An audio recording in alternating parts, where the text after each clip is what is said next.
사무엘상 26장 25절 우리 한 절 말씀을 다 함께 읽겠습니다. 사울이 다윗에게 이르되 내 아들 다윗아 내게 복이 있을지로다. 내가 큰 일을 행하겠고 반드시 승리를 얻으리라 하니라. 다윗은 자기 길로 가고 사울은 자기 곳으로 돌아가니라. 아멘. 네, 오늘은 10월을 시작하는 첫날이었습니다. 참 좋은 계절, 가을 한복판에 우리가 서 있는데요. 계절이 주는 은총을 우리도 마음껏 누렸으면 좋겠습니다. 저는 세상에서 가장 아름다운 빛깔을 대라고 하면 벼들이 익어가는 가을 들판, 그 빛깔, 그 모습을 대고 싶습니다. 언제 봐도 정말 고맙고 대견하고 또 더없이 아름다운 그런 마음으로 와 닿는데요. 우리들의 삶도 우리들의 믿음도 이 계절을 맞아서 잘 익어가는 그런 은혜가 임하게 되기를 바랍니다. 제가 가을이 되면 늘 꺼내서 읽는 책이 있습니다. 해마다 그래도 가을이 되면 잊지 않고 다시 한번 꺼내서 읽게 되는 책인데요. 라이너 마리아 릴케가 쓴 기도 시집이라는 책입니다. 오늘도 그 책을 읽다가 마음에 와닿는, 새롭게 와닿는 구절을 만났는데 좀 소개하고 싶습니다. 나의 주여, 당신은 그 성자들을 아시나이까? 밀폐된 수도원의 골방마저도 웃음소리, 고함소리와 너무 가깝다고 여겨 땅속 깊이 파고 들어가 몸이 숨긴 이들을. 시인은 하나님이 마치 모르시는 것처럼 질문을 하지만 그렇게 세상 어느 누구도 알지 못하는 한 세계를 말합니다.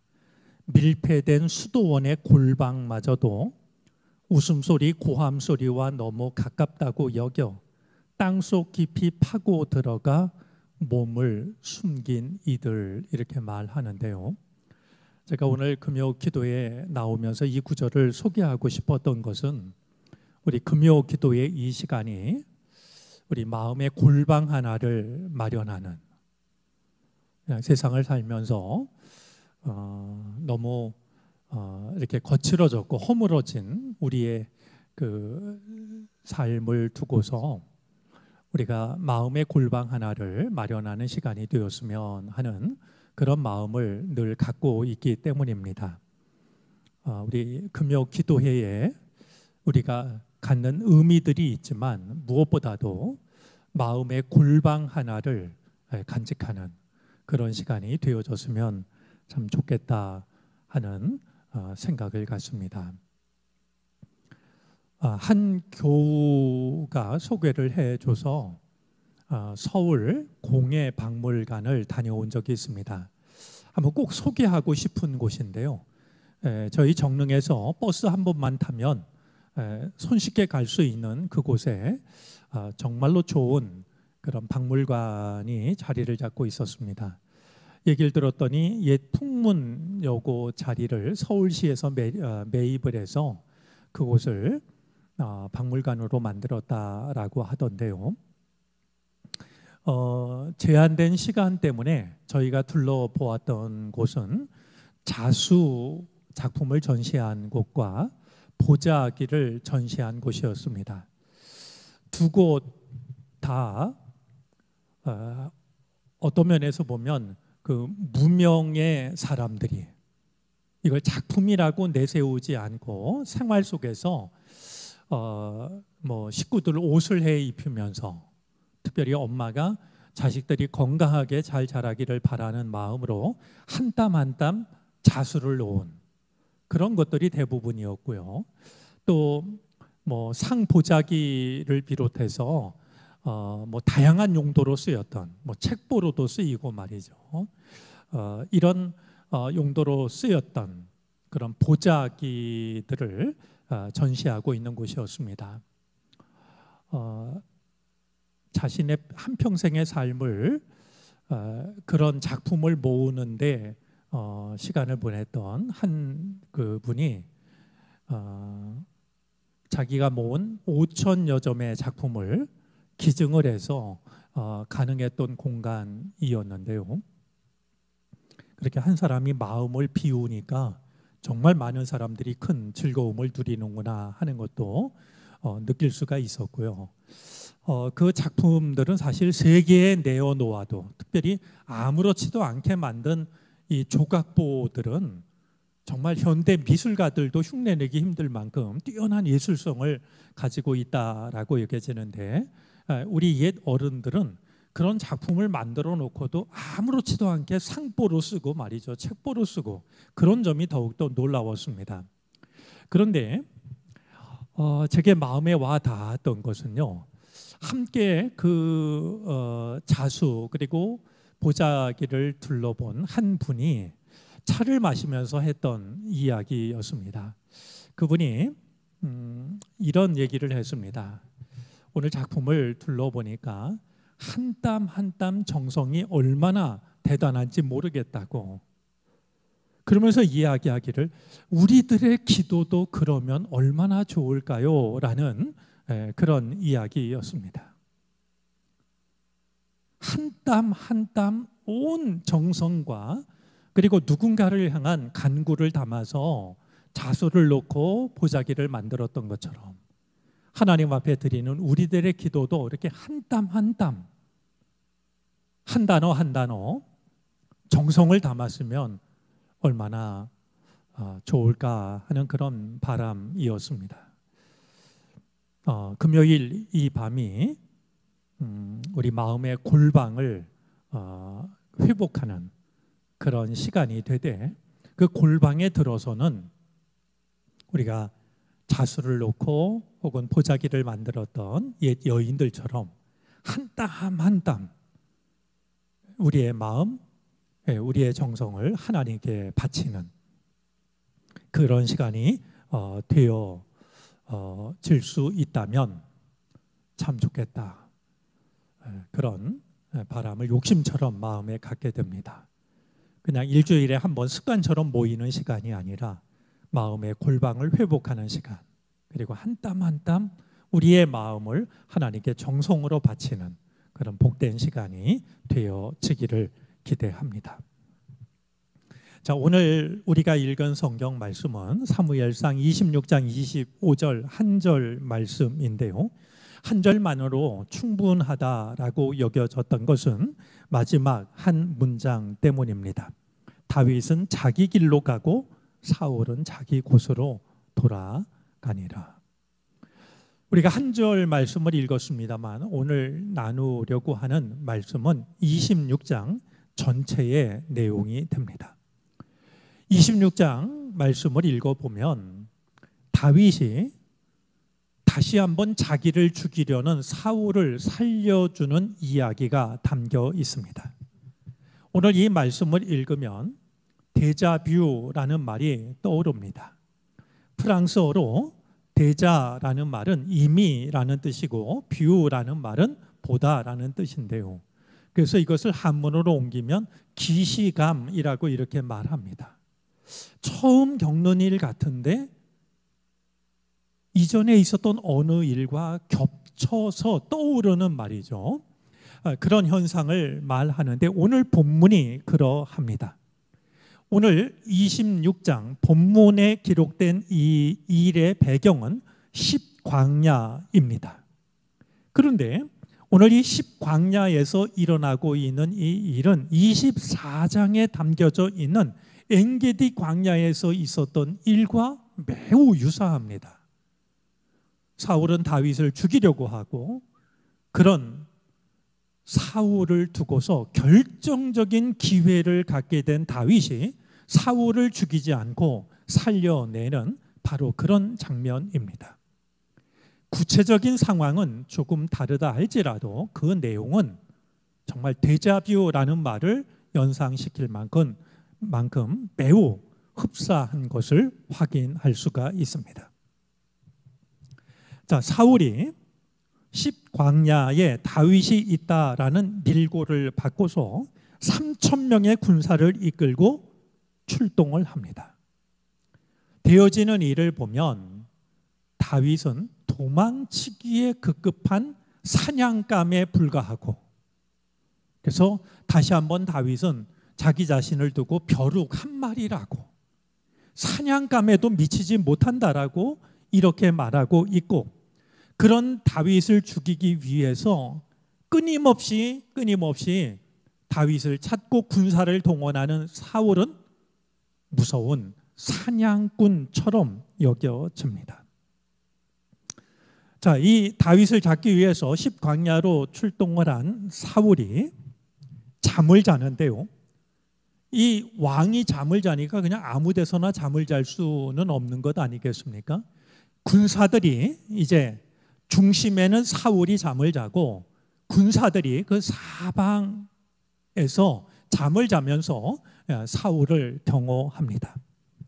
사울 바로 옆에는 사울 왕의 군대 장관이었던 아브넬이 함께 이제 잠을 잡니다. 사울이 자기를 잡으러 왔다라는 이야기를 들은 다윗이 역시 자신의 군대 장관인 아비새를 데리고서 사울이 잠든 진지를 찾아오게 됩니다. 그런데 아무도 다윗과 아비새가 사울 곁으로 다가가는 동안 아무도 그 사실을 깨닫지 못합니다. 사울 왕의 군대 장관이었던 아브넬도 다윗과 아비새가 사울 앞까지 찾아온 것을 전혀 인식을 하지 못하죠. 모두가 곤히 잠들었던 것을 보면 그들이 피곤했기 때문이었을까? 오늘 성경은 그렇게 말하지 않습니다. 다윗이 사울 머리맡까지 왔는데도, 그것도 가장 용맹스러운 이 아비새는 수루야의 아들로서 다윗의 친족이기도 하고요, 다윗에게 무조건 충성을 하는, 다윗을 위해서라면 목숨까지도 내어놓을 마음이 있었던 용사 중의 용사입니다. 그런 아비새를 데리고 사울이 잠을 자고 있는 머리맡까지 왔는데도 아무도 그것을 알아차리지 못했던 것은 바로 주님께서 그들을 잠들게 하셨기 때문이라고 오늘 성경은 그렇게 이야기를 합니다. 이제 생각을 해보면 사울은 다윗을 죽이려고 다시 한번 10광야를 찾아왔고, 그런 사울이 부하들과 함께 깊은 잠에 빠졌고, 다윗은 용사 중의 용사인 아비새를 데리고 사울의 머리맡에 서 있습니다. 기가 막힌 것은요, 저는 이 사무엘상을 기록한 지금 이 이야기를 들려주는 사람이 얼마나 뛰어난 이야기꾼인가 하는 것을 떠올리게 되는데, 사울의 머리맡에는 다윗을 찔러 죽일 때 사용하려고 했던 창 하나가 박혀 있습니다. 아비새가 말합니다. 이제 이 기회는 둘도 없는 기회라고 말이죠. 저 창으로 내가 사울을 찌르면 2번 찌를 것도 없이 단번에 죽일 수 있다고.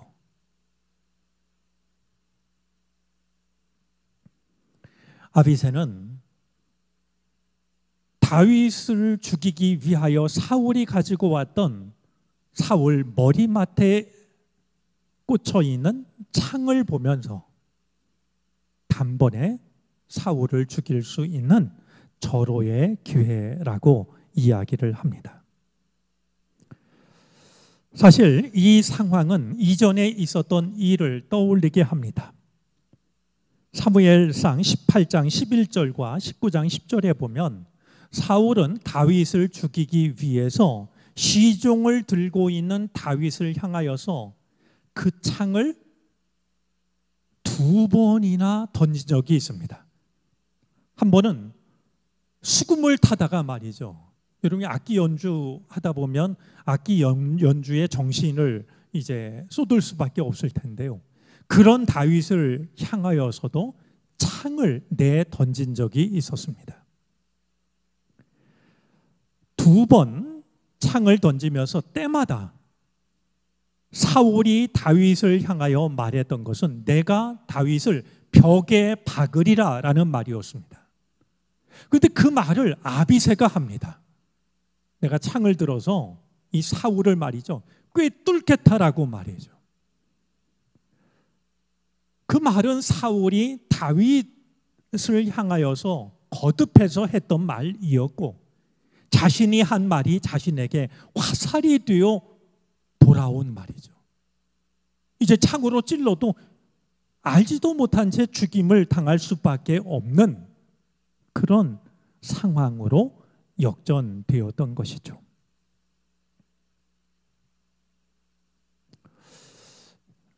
다윗으로서는 자기가 사울을 죽이지 않아도 되는, 그냥 아비새가 하는 말을 묵인만 해줘도 되는 말이죠.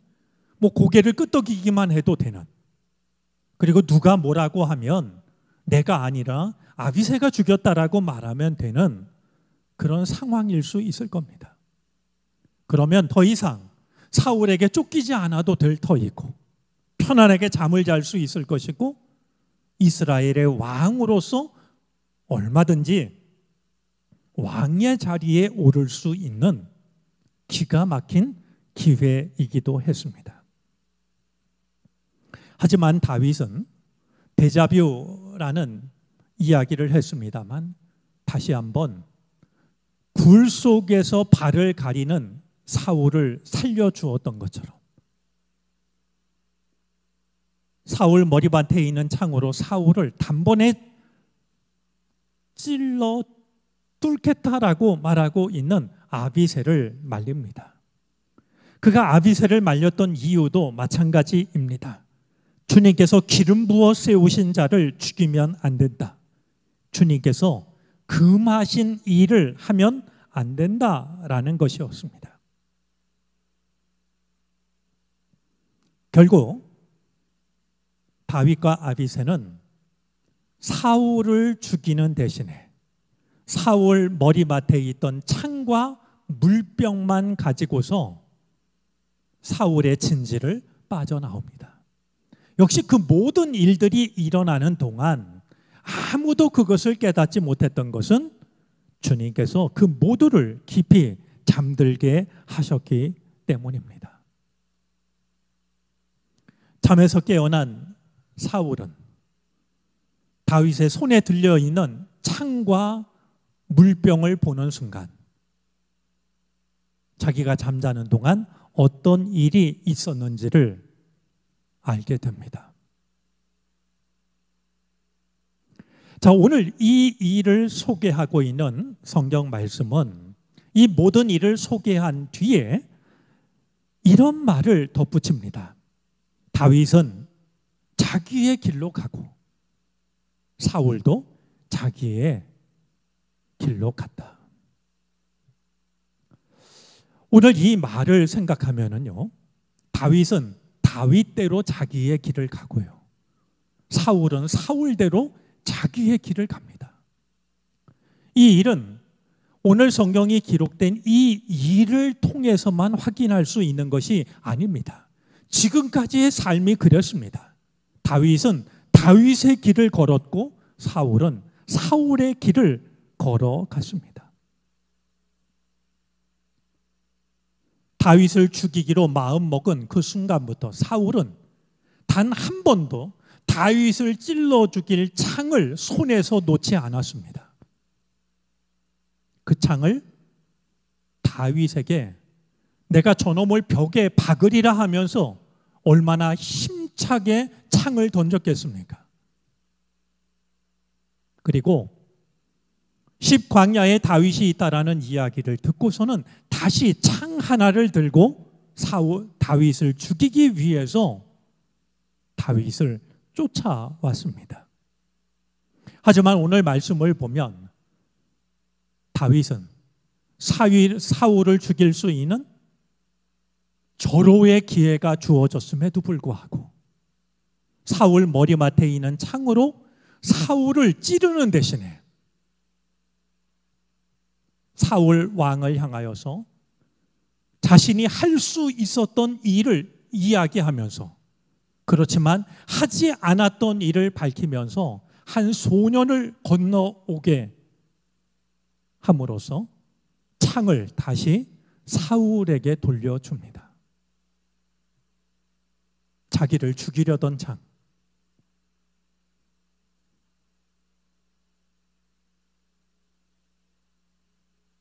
얼마든지 사울을 찌를 수 있었던 그 창을 다시 사울에게 돌려주고 있는 모습을 보게 됩니다.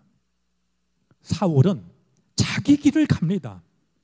그런데 다윗은 역시 자기에게 주어진 길에서 벗어나지 않고 있는 것을 보게 됩니다. 사울은 다윗을 죽여야만 자신의 왕위가 이어질 수 있다라고 생각합니다. 그러나 다윗은 사울을 죽이고 왕위에 오를 마음이 조금도 없습니다. 사울이 가고 있는 길이 어떤 길인지, 다윗이 가고 있는 길이 어떤 길인지, 그들은 수없이 만나고 얽히지만 그럼에도 불구하고 사울은 사울의 길을 가고 다윗은 다윗의 길을 가고 있다라는 것을 확연하게 확인할 수가 있습니다. 사울은 다윗을 죽여야만 자기의 자리가 지켜질 수 있다라고 생각하여 기회만 닿으면 다윗을 죽이려고 하고, 다윗은 사울을 죽여야 왕위에 오를 수 있다라는 생각을 내려놓은 채 사울을 죽일 수 있는 좋은 기회조차도 스스로 포기하고 있는 그 길을 걸어가는 것이죠. 사울의 생각이 인간적인 생각이라고 하면 다윗의 생각은 달랐습니다. 하나님의 뜻은 때가 되면 이루어질 것이다. 때가 이루어지기 전까지 내가 당하는 환난과 위기와 고난은 연단의 과정일 뿐이다. 하나님의 뜻이 더욱 온전히 이루어지기 위한 하나의 과정일 뿐이라고 다윗은 생각을 했던 겁니다. 오늘 말씀을 읽으면서 우리가 한 가지 기억해야 될 게 있습니다. 오늘 읽은 마지막 절 말씀을 보면 되어진 모든 일들을 깨달은 사울이 다윗에게 이렇게 말합니다. 내 아들 다윗아, 네게 복이 있을지로다. 네가 큰 일을 행하겠고 반드시 승리를 얻으리라. 사실 이 장면은요, 사무엘서에서 만날 수 있는 사울과 다윗의 마지막 만남입니다. 그리고 다윗을 죽이려고 했던 사울이 자기가 죽이려고 했던 다윗에게 마지막으로 했던 말은 축복의 말입니다. 누구의 길이 옳았는지를 오늘 이 짧은 한마디 말은 우리에게 보여줍니다. 세상이 거칠다 보니 많은 사람들이 사울의 길을 걸어가려고 합니다. 너를 없애야 내가 원하는 것을 얻을 수 있다라고 생각을 합니다. 사울의 길입니다. 그러나 다윗은 끝까지 다윗의 길을 걸어갑니다. 하나님의 때를 기다립니다. 하나님의 방법을 받아들입니다. 세상은 우리에게 사울이 승리한다고, 사울이 되어야 살아남을 수 있다라고 우리에게 말을 합니다. 그러나 오늘 말씀은 진정한 승자는 사울이 아니라 다윗이라고 말하고 있습니다.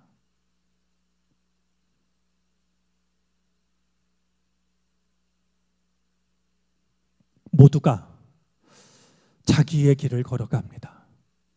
지금의 나는 사울의 길을 걷고 있는 것일까? 다윗의 길을 걷고 있는 것일까? 돌아보았으면 좋겠습니다.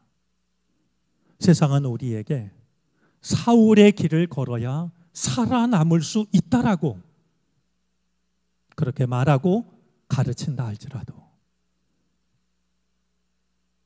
우리가 믿음을 가졌으니 세상은 그렇게 말하고 가르친다 할지라도 우리의 선택이 사울의 선택이 아닌 다윗의 선택이 되어졌으면 좋겠습니다.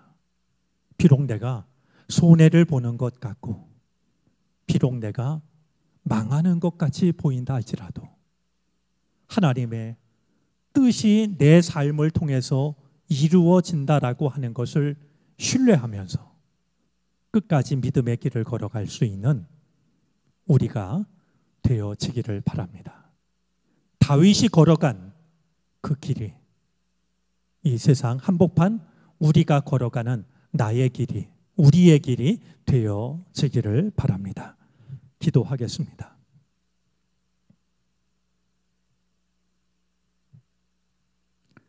다윗은 다윗의 길을 가고 사울은 사울의 길을 갑니다.